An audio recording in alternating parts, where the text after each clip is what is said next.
To all of you. आज हम लोग डिस्कस करने वाले हैं MCQs of non profit organisation.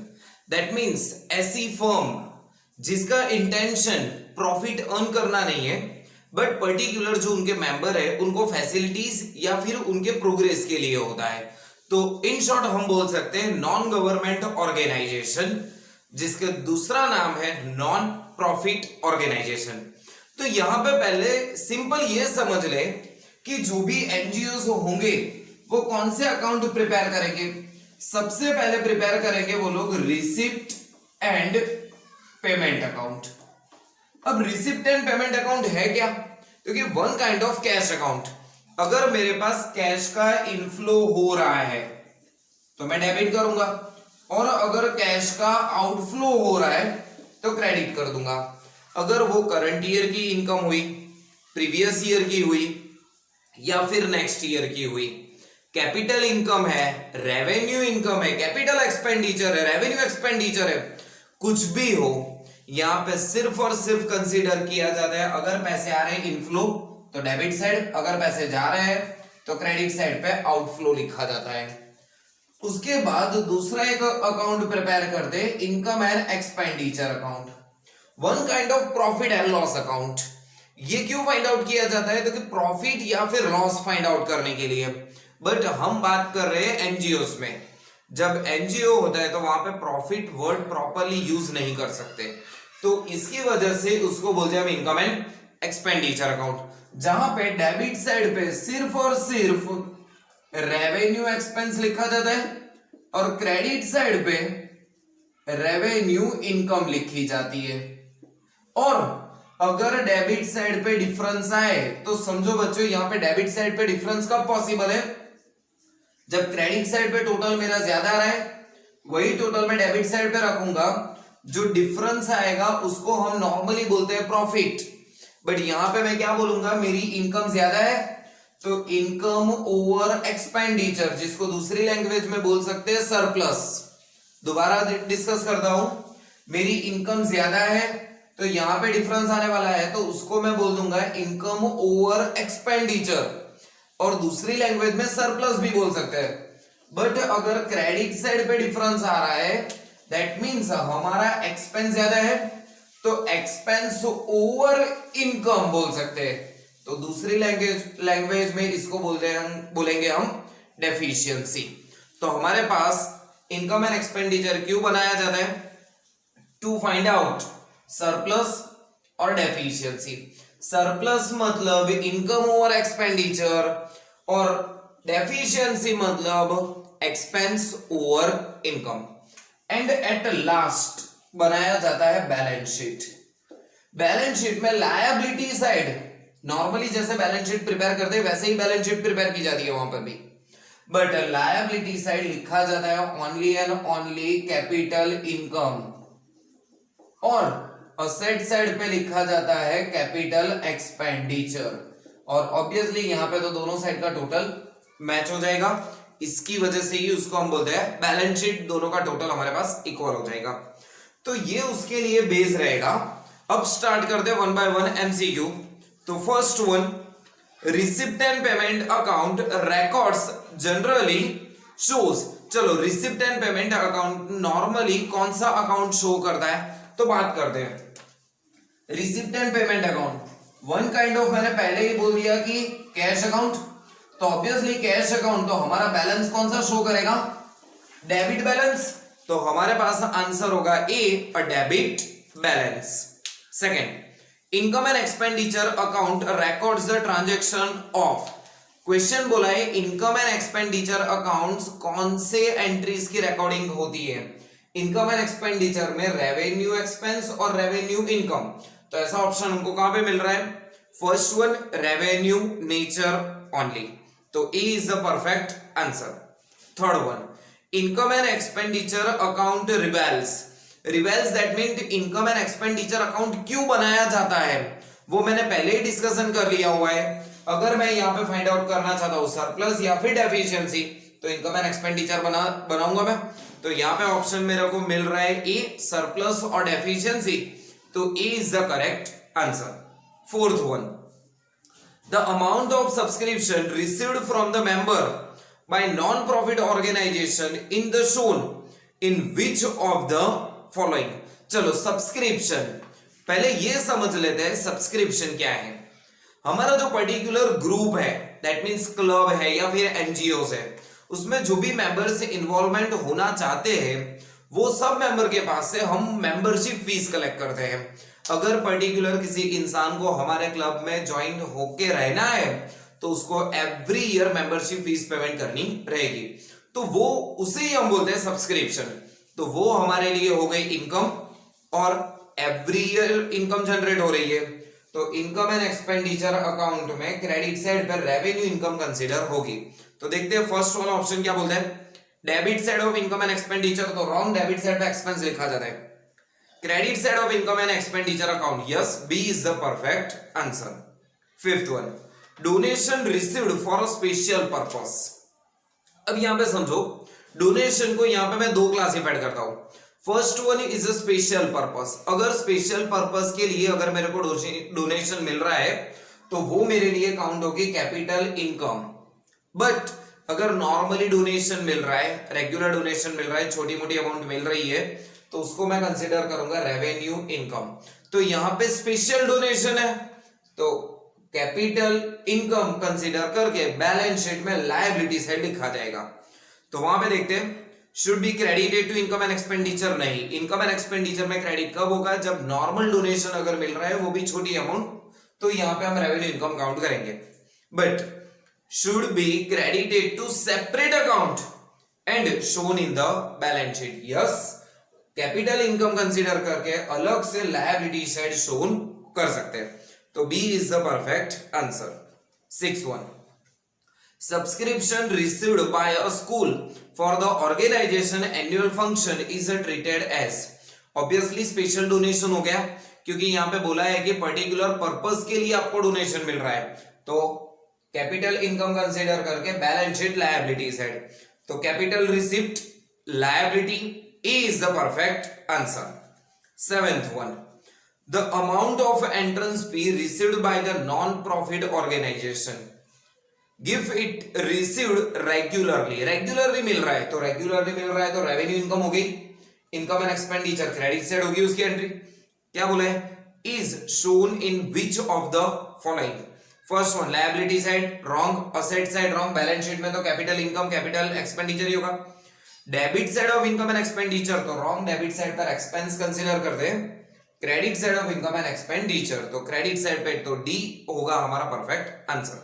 8 one, out of the following items which one is shown in the receipt and payment account. Receipt and payment account inflow और outflow हो रहा है तो ही हम कंसीडर करने वाले हैं, अदरवाइज इंफॉर्मेशन रिकॉर्ड नहीं होगी। तो first one, outstanding salary, that means salary payment करना बाकी है, तो आउटफ्लो तो हुआ ही नहीं, तो इसको हम capital that means receipt and payment में एंट्री नहीं करेंगे। Second, life membership fees, yes, life membership fees that means हमारे लिए रिसिप्ट हो गई, तो हम रिसिप्ट एंड पेमेंट में इनफ्लो बता सकते हैं। डेप्रीशिएशन, डेप्रीशिएशन जो कैलकुलेट होता है वो कोई भी असेट पर कैलकुलेट करे तो उसकी वजह से एक्सपेंस तो है बट कैश आउटफ्लो हो नहीं रहा, तो उसकी एंट्री भी नहीं करेंगे। एक्रूड सब्सक्रिप्शन दैट मीन्स अभी सब्सक्रिप्शन मिलना बाकी है, तो वो भी कैश इनफ्लो और आउटफ्लो में कंसीडर नहीं होने वाला, तो B is the perfect answer, life membership fees. Then after ninth one, not for profit organisation prepare, non profit organisation क्या प्रिपेयर कर रहा है, ये आपके सामने रिजल्ट। तो देखते हैं फर्स्ट, ट्रेडिंग अकाउंट नहीं, ट्रेडिंग अकाउंट नहीं प्रिपेयर करेंगे। Trading and profit and loss account, profit and loss account जैसा प्रिपेयर करेंगे but profit and loss account नहीं प्रिपेयर करेंगे, इनकम एंड एक्सपेंडिचर प्रिपेयर कर दे। Income and expenditure account, yes, तो C is the perfect answer, D all of the above तो possible नहीं है हमारे लिए। 10th one, the receipt and payment account is the summary of, चलो ये जो रिसिप्ट और पेमेंट अकाउंट है वो किसकी समरी है, जो इनफ्लो हो रहा है और जो आउटफ्लो हो रहा है उसकी समरी है, सिंपल सा। तो first, debit and credit balance of ledger account, ये तो इससे रिलेटेड ही नहीं है कुछ। Cash receipt and payment, yes, तो बी हमारे पास होगा perfect answer, cash receipt and payment. Then after 11th, receipt and payment account is, चलो receipt and payment account inflow outflow cash account के जैसा ही होगा, तो cash account that means real account, तो हमारे पास ऑप्शन होगा सी में रियल अकाउंट, तो C is the perfect answer. Income and expenditure account is, चलो इनकम एक्सपेंडिचर की बात करें तो हम एक्सपेंस और इनकम लिखते हैं, तो ऑब्वियसली डायरेक्ट कनेक्शन किसके साथ होगा, नॉमिनल अकाउंट, तो हमारे पास ऑप्शन दिख रहा है income and expenditure nominal account B, तो B is the perfect answer. 13th one, credit side balance of income and expenditure account reveals, यहां पे मैं थोड़ा क्वेश्चन में चेंज कर देता हूं, क्रेडिट बैलेंस बोलता हूं मैं यहां पे, credit balance that means debit side पे अगर डिफरेंस आ रहा है तो क्रेडिट बैलेंस, बच्चों ध्यान से सुनना, credit balance that means debit side पे डिफरेंस, तो डेबिट साइड पे डिफरेंस आता है तो उसको हम क्या बोलते हैं, सरप्लस या फिर इनकम ओवर एक्सपेंडिचर, तो कहां पे ऑप्शन दिख रहा है हमारे पास ऐसा, एक्सेस ऑफ कैश रिसिप्ट, नहीं रिसिप्ट पेमेंट तो इसमें आ जाएगा, रिसिप्ट पेमेंट में, रिसिप्ट पेमेंट बी ऑप्शन भी नहीं हो सकता, सी में देखते हैं excess of income, sorry excess of expenditure over income, तो ये भी रॉन्ग, हमारे पास इनकम ज्यादा है एक्सपेंस कम है, इसकी वजह से यहाँ पे डेबिट साइड पे डिफरेंस आ रहा है, तो D excess of income over expenditure that means a surplus. दोबारा देख लेते हैं, credit balance that means debit side difference, debit side difference that means surplus, surplus means income over expenditure, तो D is the perfect answer. 14th one, source of income for a non profit organisation is, अगर non profit organisation है तो उनकी source of income क्या होगी, first subscription from members, yes every year मिलेगा, donation वो भी नॉर्मली जनरेट हो ही जाता है, एंट्रेंस फी भी कलेक्ट की जाती है, तो हमारे पास आंसर होगा D all of above. 15th one, which of the following represent a capital receipt, capital receipt that means non recurring in nature, rare of the rare case अगर हमको मिल रही है वो इनकम को हम बोल देंगे कैपिटल रिसिप्ट, तो फर्स्ट वन है हमारे पास life membership subscription, obviously life membership fees हमारे पास पूरे लाइफ टाइम के ड्यूरेशन में सिर्फ एक बार मिलती है, तो उसको हम बोल देंगे capital receipt. Donation every year मिलता है, सब्सक्रिप्शन है, इंटरेस्ट ऑन इन्वेस्टमेंट वो सब एवरी ईयर, वो तो हमारे लिए रेवेन्यू इनकम जनरेट करते हैं, बट क्वेश्चन था कैपिटल रिसिप्ट, तो हमारे पास आंसर होगा life membership subscription. 16th one, amount received from the sale of grass by the club should be treated as, club अगर ग्रास सोल्ड आउट कर रहा है तो उसमें से जो रेवेन्यू होगी वो रेवेन्यू रिसिप्ट, यहाँ पे ऑप्शन जो टिक किया हुआ है वो गलत है, तो रेवेन्यू रिसिप्ट हमारे लिए परफेक्ट आंसर होगा, तो हमारे पास सही आंसर होगा C revenue receipt. 17th one, the amount received for a sale of old sports material by the non-profit organization is shown on the followings, अगर पुराने कुछ स्पोर्ट्स के जो material that means ball bat stumps है nets है, अगर वो मैं सोल्ड आउट कर रहा हूं और उसमें से जो इनकम जनरेट हो रही है वो तो एवरी ईयर जो भी स्पोर्ट्स के जो इक्विपमेंट्स होंगे वो जैसे जैसे पुराने होते जाएंगे उसको मैं बेचता जाऊंगा और उसमें से जो भी इनकम होगी वो रेवेन्यू इनकम होगी, तो इनकम एंड एक्सपेंडिचर अकाउंट में क्रेडिट साइड पे एंट्री होने वाली है। तो देखते हैं, debit side of income and expenditure wrong, liability side तो हो ही नहीं सकता, क्रेडिट साइड पे रिकॉर्ड होगा credit side of income and expenditure account, तो C is the right answer. 18th one, if there is a match fund then match expense and income are transfer to, चलो match fund क्या है, particular कोई specific intention के लिए अगर मैंने fund create करके रखा है, अगर उसके उसी फंड वही स्पेसिफिक वर्क के लिए अगर मेरे को और डोनेशन मिलेगा तो उसमें ही मैं प्लस कर दूंगा। यहाँ पे बहुत सारे मेरे पास पैसे इकट्ठा हुए हैं तो पैसे का क्या करूंगा, कहीं पे मैं इन्वेस्टमेंट कर रहा हूं, इन्वेस्टमेंट करूंगा तो उसमें से मेरे को जो भी इंटरेस्ट होगा वो भी मैं वो फंड में प्लस करूंगा, और उस पर्पस के लिए अगर मैं एक्सपेंस कर रहा हूं तो उसी फंड में से मैं डिडक्ट कर दूंगा। तो मैच फंड के रिलेटेड एक्सपेंस है, मैच फंड के रिलेटेड इनकम है, तो उसमें प्लस और माइनस होगी। तो देखते हैं ऐसा ऑप्शन कहां पे मिलता है, इनकम एंड एक्सपेंडिचर रॉन्ग और set side of the balance sheet wrong. यहां पे बोला गया है liability side of the balance sheet, yes अगर स्पेसिफिक फंड है liability side of the balance sheet लिख दो, इनकम है प्लस कर दो, एक्सपेंस है तो डिडक्ट करना रहेगा, तो C is the right answer. 19th one, subscription received in advance during the current year is, that means current year में अगर सब्सक्रिप्शन एडवांस में मिल चुका है तो वो तो ऑब्वियसली अपने लिए लायबिलिटी क्रिएट करेंगे हम, तो हमारे पास ऑप्शन मिल रहा है डी और liability is a perfect answer. 20th important वाला question, subscription received in cash during the year 40,000, subscription outstanding at the end of previous year 1,500, outstanding at the end of current year 2,000, subscription received in advance for the next year 800, the amount credited to income and expenditure account। यहाँ पे अगर आपको ऐसे sums पूछते हैं और important वाला होता है कि नॉर्मली अगर आपके सिलेबस में नॉन प्रॉफिट ऑर्गेनाइजेशन है तो ये वाला एमसीक्यू होने वाला है। आपको करना है क्या होगा, कितना आपको मिला है फर्स्ट वन हम पहले वोट देख लें।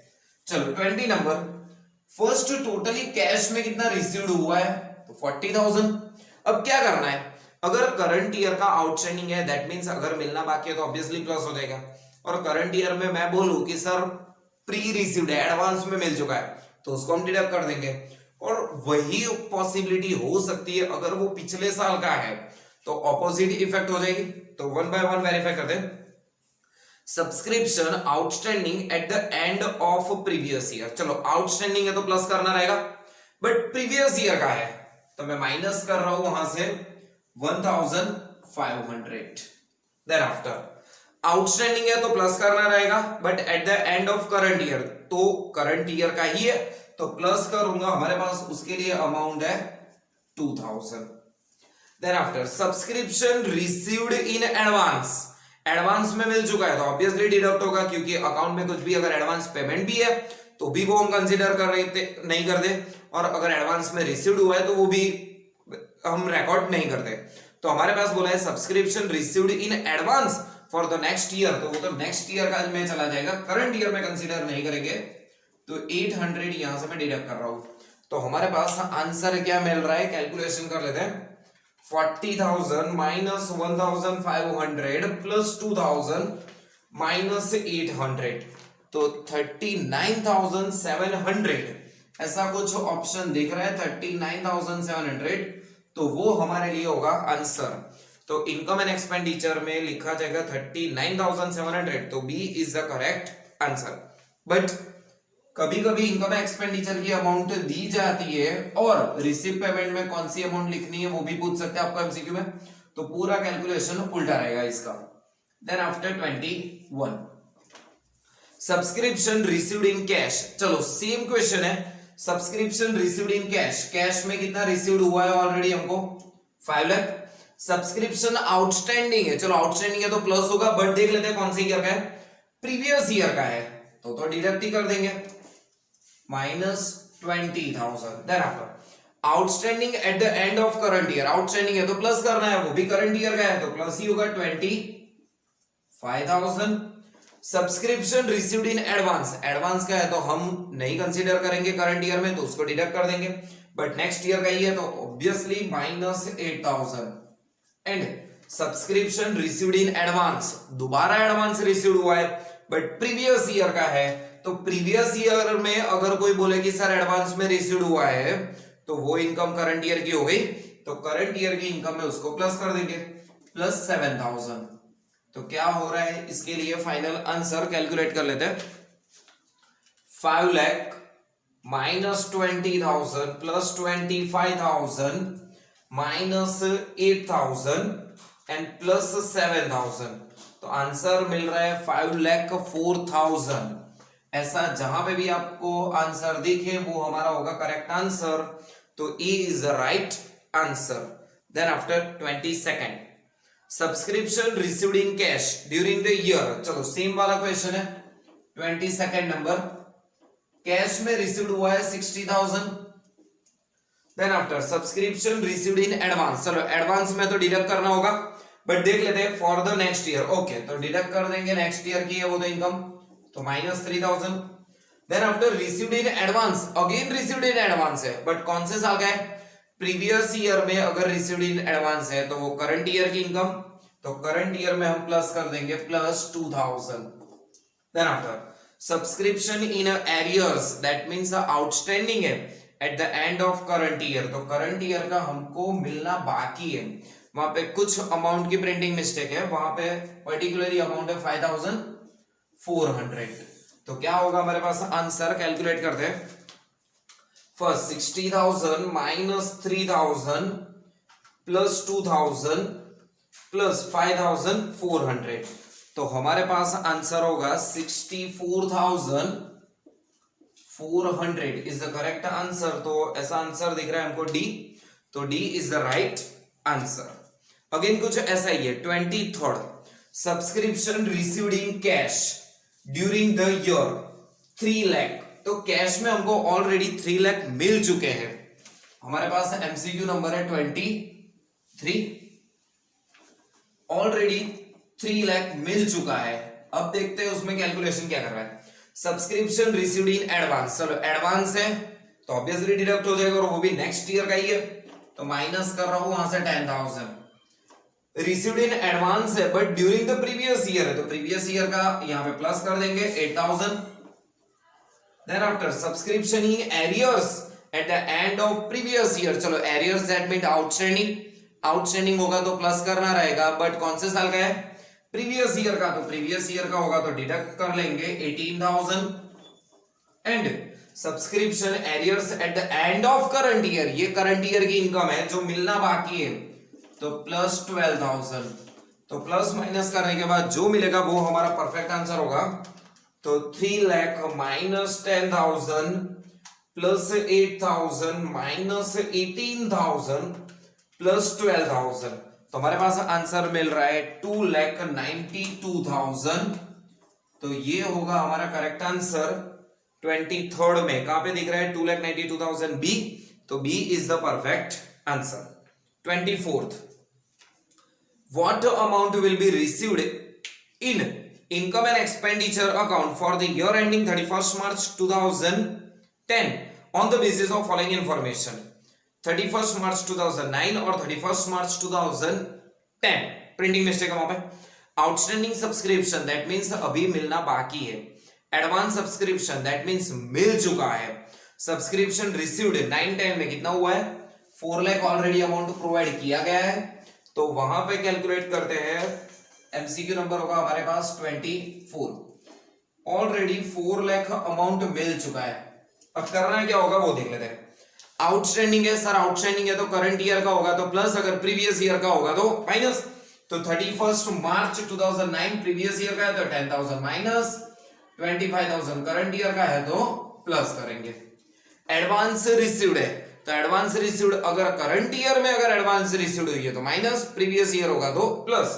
तो प्रीवियस ईयर का बोला है 3,000 और नेक्स्ट ईयर का बोला है 2,000, तो इसका कैलकुलेशन करेंगे।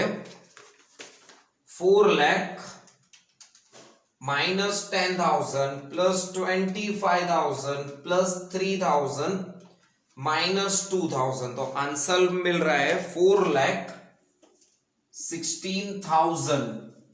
तो ऐसा ऑप्शन दिख रहा है सी नंबर, तो C is the correct answer. Then after 25th there are 200 members each paying an annual subscription of ₹1,000, वहां पे लिखना रहेगा अगर सब्सक्रिप्शन मिल रहा है एन्युअली आपको 1,000 पर पर्सन, तो मेरे पास मेंबर्स कितने हैं 200 मेंबर्स, तो अदर इंफॉर्मेशन हमारे पास रिक्वायरमेंट नहीं होगी। मैं सिंपल बोल दूं 200 मेंबर है, एवरी ईयर अगर 1,000 मिल रहा है तो मेरे पास टोटल करंट ईयर की रेवेन्यू इनकम कितनी होगी 2 लाख, तो A is the perfect answer.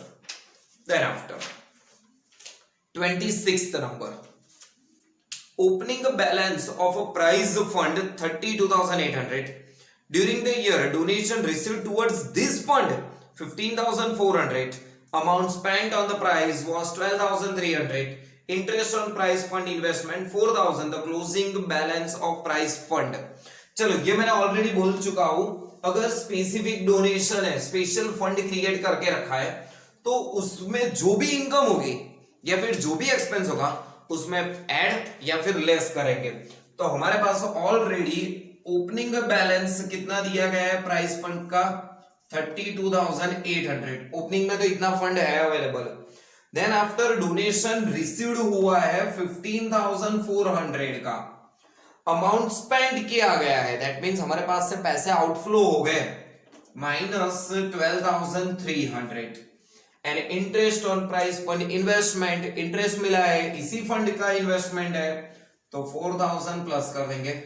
तो कैलकुलेशन करते हैं, इसमें आंसर जो आएगा वो हमारा फाइनल आंसर होगा 32,800 प्लस 15,400 माइनस 12,300 प्लस 4,000, तो हमारे पास आंसर होगा 39,900। ऐसा ऑप्शन कहीं पे दिख रहा है बच्चों? Yes, C. तो सी होगा हमारे पास perfect answer. 27th, salary paid in cash during the current year. चलो करंट ईयर की सैलरी ऑलरेडी हमने पेमेंट कर चुके हैं। कितनी पेमेंट की गई है? 80,000। Outstanding at the end 4,000। चलो आउटस्टैंडिंग है तो ऑब्वियसली प्लस हो जाएगी, इतनी पेमेंट करना बाकी है अभी भी 4,000। सैलरी पेड इन एडवांस, एडवांस में तो डिडक्ट करना रहेगा, बट लास्ट ईयर की है तो ऑब्वियसली लास्ट ईयर में अगर कोई बोले कि सर एडवांस में पेमेंट की है तो वो करंट ईयर की सैलरी में काउंट होगी। तो करंट ईयर की सैलरी हमारे पास कितनी है? 3,200 paid in advance during current year, और ये करंट ईयर में मैं बोलूं कि एडवांस में पेमेंट करके रखा है तो वो करंट ईयर का होगा नहीं, नेक्स्ट ईयर का होगा, तो उसको मैं डिडक्ट कर दूंगा, वहां से 5,000 डिडक्ट कर देंगे। तो डेबिट कितना होगा इनकम एंड एक्सपेंडिचर अकाउंट में? कैलकुलेशन कर रहे थे, 80,000 ऑलरेडी पेमेंट कर चुका हो, 4,000 पेमेंट करना बाकी है, 3,200 जो मैंने लास्ट ईयर पेमेंट किया था बट करंट ईयर का था, तो 3,200 वो भी प्लस कर देता हूं, और 5,000 जो मैंने एडवांस में पेमेंट किया गया है वो, तो मेरे पास बैलेंस बचता है 82,200। ऐसा ऑप्शन दिख रहा है बी, तो हमारे पास होगा B is the right answer, 82,200। 28, salary paid in cash during the current year. चलो सेम क्वेश्चन है, सैलरी अगर मैं 30,000 पेमेंट कर रहा हूं करंट ईयर में, तो कैलकुलेशन करते हैं, 30,000 करंट ईयर में ऑलरेडी पेमेंट कर चुका हूं। आउटस्टैंडिंग, चलो याद करो बच्चों, अब आप आउटस्टैंडिंग दैट मींस प्लस करना होगा, बट करंट ईयर का होगा, तो outstanding at the end of previous year का है, ये तो पुराने साल का है, तो डिडक्ट कर देंगे, डिडक्ट माइनस 2,000। आउटस्टैंडिंग सैलरी क्या करंट ईयर की है? Outstanding salary yes current year की है, तो प्लस कर देंगे 3,000। सैलरी पेड इन एडवांस, अगर मैं एडवांस में पेमेंट कर रहा हूं, बट कौन से साल में एडवांस पेमेंट की है? करंट ईयर में, यस करंट ईयर में है, तो वो इस साल की सैलरी तो नहीं होगी, नेक्स्ट ईयर की होगी, तो मैं डिडक्ट कर रहा हूं वहां से 2,600। तो जो मिलेगा वो final answer 30,000 minus 2,000 plus 3,000 minus 2,600, तो 28,400। 28,400, तो ऑप्शन दिख रहा है ऐसा डी, तो डी होगा हमारे पास final answer. 29th, salary paid for the year ended 31 March 2010, 75,000 already payment कर चुके हैं, तो 75,000 ऑलरेडी पेमेंट कर चुके हैं। Then after will be recorded in income and expenditure account in the following case. चलो आउटस्टैंडिंग होगा तो क्या करना रहेगा? प्लस, बट करंट ईयर का है तो, अगर प्रीवियस ईयर का है तो माइनस। तो चलो प्रीवियस ईयर का बोला है माइनस 6,500, करंट ईयर का है 6,000। देन आफ्टर प्रीपेड, चलो प्रीपेड होगा तो क्या करना रहेगा? माइनस, अगर करंट ईयर का है तो, बट प्रीवियस ईयर में अगर प्रीपेड है तो प्लस, तो प्लस होगा हमारे पास 1,200 और माइनस होगा 1,000। कैलकुलेशन कर दे, इसका भी आंसर इजीली मिल जाएगा, सिंपल सा क्वेश्चन था। 75,000 minus 6,500 plus 6,000 plus 1,200 and minus 1,000, तो 74,700 ऐसा ऑप्शन हमारे पास दिख रहा है डी, तो डी होगा हमारे पास परफेक्ट आंसर 74,700।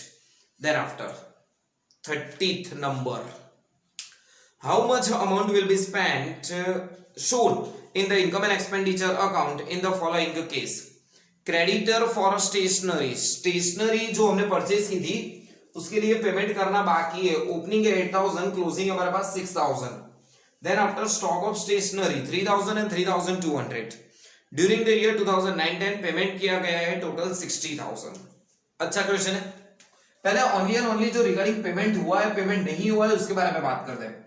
60000 मैंने ऑलरेडी पेमेंट कर चुका हूं, बट करंट ईयर के ओपनिंग में ही मेरे पास ऑलरेडी क्रेडिटर है। जो करंट ईयर में अगर मैं शुरुआत के दिनों में ही बोलता हूं कि पेमेंट करना बाकी है, वो तो ऑब्वियसली पिछले साल का होगा।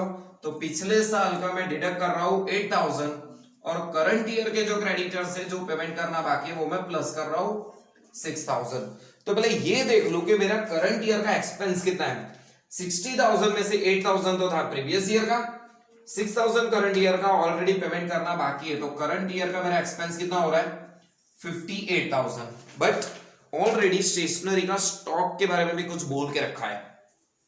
तो सिंपल है, ओपनिंग जो था मेरे पास उसमें मैंने करंट ईयर में जो एक्सपेंस किया हुआ है वो परचेस लेस क्लोजिंग जो मिलेगा वो अपना final answer. Opening stock of stationery 3000, purchase 58000 और क्लोजिंग बैलेंस था मेरा 3200। तो इतना मेरे लिए एक्सपेंस होगा करंट ईयर में 3000 प्लस 58000 माइनस 3200 तो 57800। तो हमारे पास ऐसा ऑप्शन दिख रहा है first one 57800 and last one same to same ऐसा ही कुछ क्वेश्चंस है। How much amount will be shown in the income and expenditure account in the following case. Unpaid for medicines 10,000 and 12,000 opening और closing है। Stock of medicine 8,000 and 13,000 है, opening closing है। Payment made for the medicine during 2009-10 was 2,50,000। Same question है, बस last वाले question में stationery था, इसमें मेडिसिन है। तो हमारे पास ओपनिंग ऑलरेडी पेमेंट कितना किया गया है 2,50,000। करंट ईयर के शुरुआत में ही हमारे पास ओपनिंग में 10,000 पेंडिंग है, तो वो तो पिछले साल के होंगे। तो पिछले साल के 10,000 में डिडक्ट कर रहा हूं, करंट ईयर के प्लस कर रहा हूं 12,000। तो हमारे पास आंसर क्या रहेगा 2,52,000। बट एक्सपेंस फाइंड आउट करना है, सिंपल है। ओपनिंग प्लस कर देंगे परचेज माइनस कर देंगे क्लोजिंग।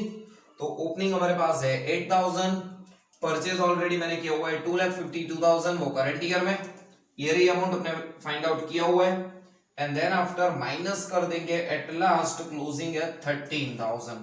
तो कैलकुलेट करते हैं, जो होगा वो हमारा फाइनल आंसर 8,000 ओपनिंग है 252 प्लस माइनस 13,000 तो 2,47,000। ऐसा ऑप्शन देख लो आप अपने आप कहां पे मिल रहा है सी। तो हमारे पास होगा सी इज द राइट आंसर।